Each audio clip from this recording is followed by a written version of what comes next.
Ici, donc, c'est un refuge d'urgence. On accueille donc des exilés qui viennent ici pour se reposer, reprendre des forces et partir. C'est vraiment juste un accueil d'urgence. Ils ne restent pas très longtemps en fait dans ce refuge. Dans l'hiver, on a servi plus de 3000 repas. Enfin, à fin février, on a bien servi plus de 3000 repas. Là, je n'ai pas les chiffres exacts à fin mars, mais donc c'est quand même énormément de passages.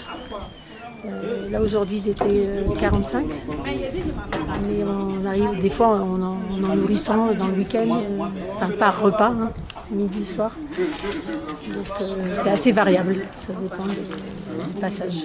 Ils dorment ici. Oui. Combien? Alors on essaie de tous les faire dormir, on ne peut pas les laisser dans la rue, c'est difficile pour nous. Donc ils se serrent. La place normalement est pour 15, mais il nous arrive d'en recevoir 50. C'est un peu compliqué, puisque la loi n'est pas toujours respectée. Puisque maintenant ça va beaucoup mieux, mais cet été les mineurs étaient renvoyés la plupart du temps en Italie.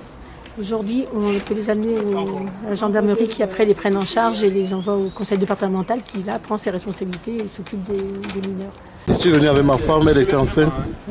Elle était presque à terme, la grossesse avait 6 mois, 7 mois. Bon, moi, j'avais proposé que ma femme accouche en Italie et qu'on reste là-bas pour avoir le papier.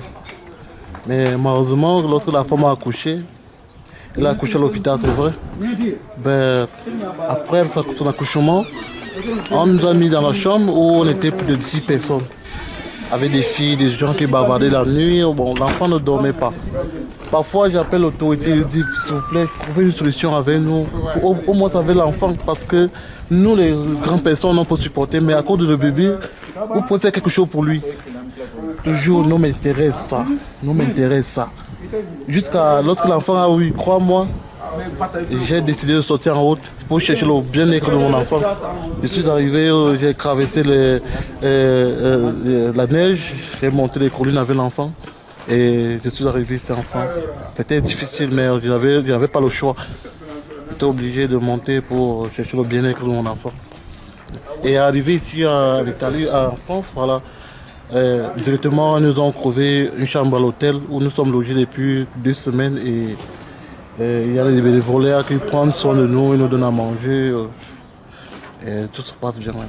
Francamente, perché il loro sistemare noi per noi ufficio, perché è dura, perché qualcuno vuole passare in montagna e venire qui, non è pensare a quel venire, però che cosa deve fare? È dura. Quando stai in Italia, niente accoglienza, dove stai a campo, non ce l'hai dove dormire, non ce l'hai dove mangiare, non c'è niente per lavoro, documenti, senza. Quando fai giro, carabinieri mandare via, ma fai prigioniero, che fai quello, da campo di accoglienza, così. Perché qualcuno passa la mare, detto aspetta, prende il loro mano, ancora stai là 2 anni, 3 anni, senza documenti, ancora manda via. Vedi quello, dura. Sì, quando tu lo sai, tu non posso prendere qualcuno a mano, lascia lui andare un'altra chita.